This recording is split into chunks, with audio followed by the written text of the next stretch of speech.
अपने computer phone में आप कितनी जानकारी रखते हैं? ऑफिस की फाइलें, बैंक की डिटेल्स या कोई और जानकारी? पर क्या हो अगर आपको पता चले कि आपने जो कुछ भी अपने फ़ोन या लैपटॉप में रखा है उसे लगातार कोई और भी एक्सेस कर पा रहा है। आपसे बहुत दूर बैठे उस व्यक्ति को ना आपका फ़ोन चाहिए ना आपका पासवर्ड। यही दूर बैठकर दूसरे के सिस्टम तक पहुंचने की कला कहलाती है हैकिंग। कला इसलिए क्योंकि हैकिंग वाकई में एक हुनर है। अब वो इस्तेमाल करने वाले के ऊपर है कि वो इसका सही इस्तेमाल करता है या गलत। ठीक वैसे ही जैसे कोई भी हथियार उतना ही अच्छा या बुरा होता है जितना चलाने वाले की नीयत। तो आज के एपिसोड में हम जानेंगे हैकिंग क्या है और इसकी शुरुआत कैसे हुई। नमस्कार, मेरा नाम दिव्यांशी सुमराव है। आप देख रहे हैं हमारा प्रोग्राम आसान भाषा में।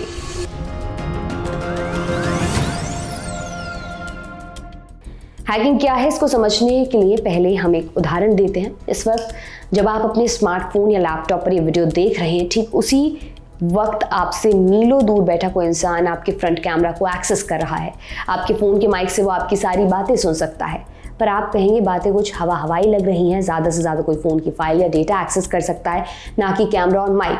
पर ऐसा हुआ है, और वो भी अमेरिका में। 9/11 के बाद अमेरिका ने बड़े पैमाने पर अपने नागरिकों पर नजर रखनी शुरू की। एडवर्ड स्नोडन के लीक किए हुए दस्तावेजों के हवाले से फ्रंटलाइन ने रिपोर्ट किया कि अमेरिकी सरकार बड़े पैमाने पर अपने देश में होने वाली कॉल्स, मैसेजेस, ईमेल्स सब पर न सिर्फ निगरानी करती बल्कि वो पूरा डेटा स्टोर भी करती है।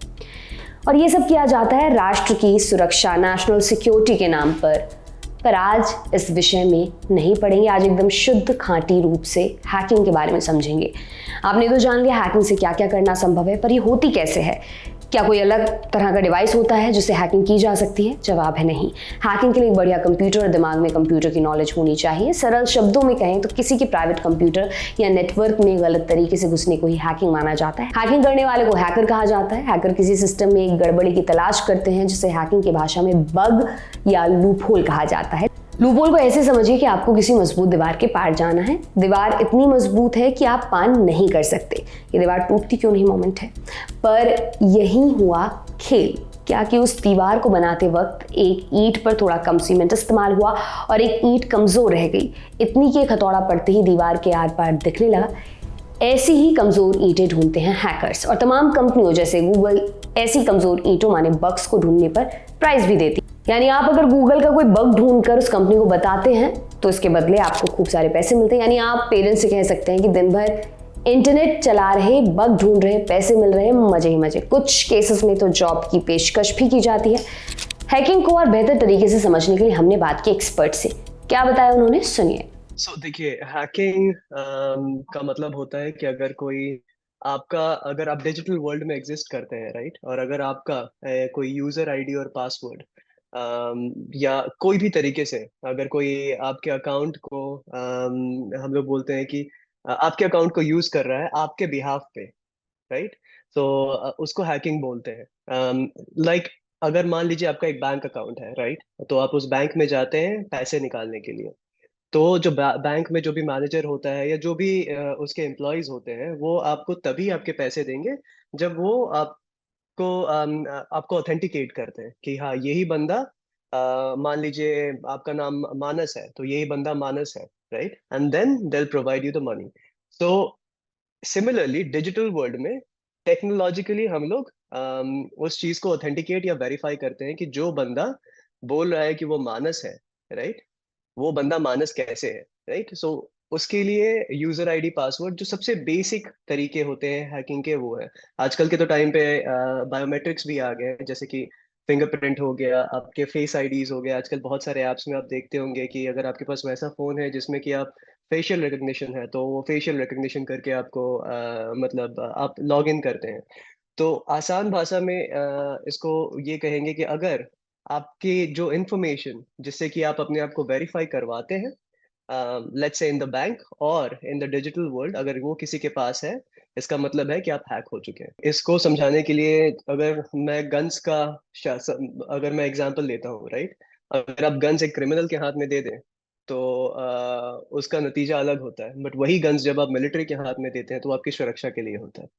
तो इसी तरीके से हम एथिकल और नॉन एथिकल हैकिंग को देख सकते हैं। तो जो एथिकल हैकिंग होती है वो हम लोग साइबर की दुनिया में आप वाइट हैट बोल लें या कुछ भी बोल लें, उसमें क्या होता है कि वो बंदे आपको आके हैक करते हैं या आपकी कंपनीज को हैक करते हैं, एंड वो आपको फिर बताते हैं कि आपकी कमियां क्या हैं और कहाँ पे आप सुधार कर सकते हैं, ताकि आप मतलब अपने ऐप को या अपने वेबसाइट को कैसे और सिक्योर बना सके। तो वैसे लोग एथिकल हैकर्स होते हैं।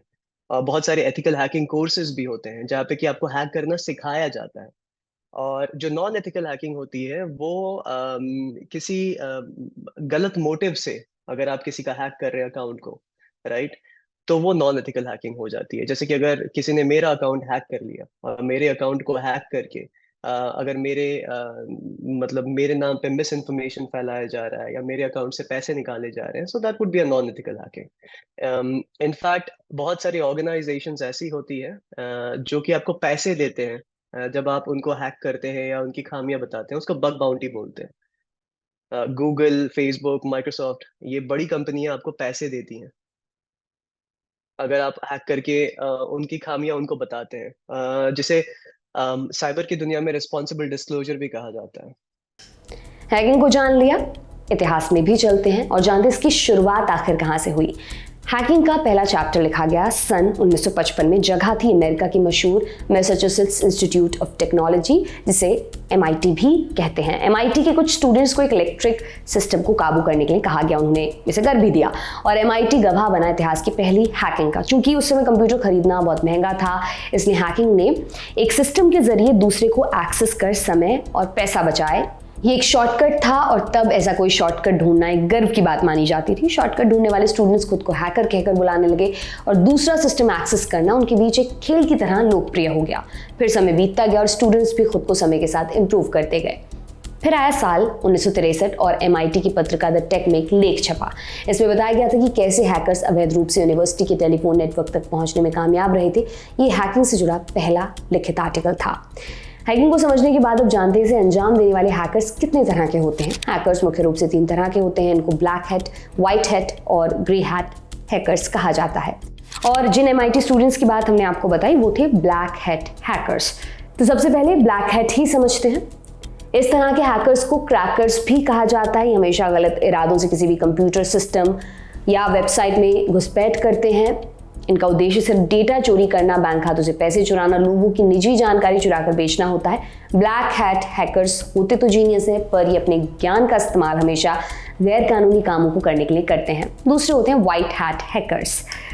आपने शरीफ लोगों के लिए व्हाइट कॉलर शब्द सुना होगा, वैसे ही व्हाइट हैट हैकर्स भी शरीफ होते हैं। इनके लिए एक और शब्द का इस्तेमाल किया जाता है, एथिकल हैकर्स। एथिकल का शाब्दिक अर्थ देखें तो होता है नैतिक, माने जो काम किसी सही उद्देश्य से किया गया हो, यानी वे अच्छे वाले हैकर्स हैं। इनका काम ब्लैक हैट हैकर्स से दुनिया को सुरक्षित रखना है। सरकारी संस्थाएं, बैंक्स, बिजनेस करने वाली कंपनियां व्हाइट हैट हैकर्स को अपने साथ रखती हैं। व्हाइट हैट हैकर्स कंपनियों में या फ्रीलांसर के तौर पर काम करते हैं, लगातार अपने ग्राहकों को संभावित खतरों और साइबर अटैक से बचाने के लिए काम करते हैं। और तीसरे होते हैं ग्रे हैट हैकर्स। हैट का कलर देखें तो लगता है ये ना पूरे ब्लैक है ना पूरे व्हाइट, इनकी सुई दोनों के बीच में कहीं टिकती है। ये आपके सिस्टम में घुसते तो चोरी से हैं, पर इनका इरादा चोरी करने का नहीं होता। ये अपनी प्रतिभा का इस्तेमाल साइबर सिक्योरिटी की दुनिया में नाम बनाने के लिए करते हैं। साथ ही ये किसी सिस्टम या वेबसाइट में घुसकर उसकी कमियां बताते हैं, जिससे आगे आने वाले समय में सिस्टम सुरक्षित रहे। एक और तरीके के हैकर्स होते हैं जिनके बारे में हमें जानना चाहिए। इन्हें कहते हैं रेड हैट हैकर्स। ये बिल्कुल एथिकल हैकर्स की तरह होते हैं, सिवाय एक चीज के। जिन तरीकों का इस्तेमाल व्हाइट हैट वाले करते हैं, ये उससे कहीं आगे जाकर अपने काम को अंजाम देते हैं। ब्लैक हैट हैकर्स को रोकने के लिए हर तरह के तरीके, चाहे वो कानूनी हो या गैर कानूनी हो, सबका सहारा लेते हैं। जिन हैकर्स से खतरा हो सकता है, ये उन्हीं पर साइबर अटैक करते ताकि खतरा आने से पहले ही उसे खत्म किया जा सके। हैकिंग को हमने जान लिया, हैकर्स को समझ लिया, पर इनसे बचा कैसे जाए। हैकिंग एक लगातार चलने वाली प्रक्रिया है। समय के साथ अगर सिक्योरिटी में बेहतरी हो रही तो हैकर्स भी उसी अनुसार खुद को ढालते रहते हैं, बदलते रहते हैं। पर कुछ बेसिक टिप्स हैं जो आपको जाननी चाहिए।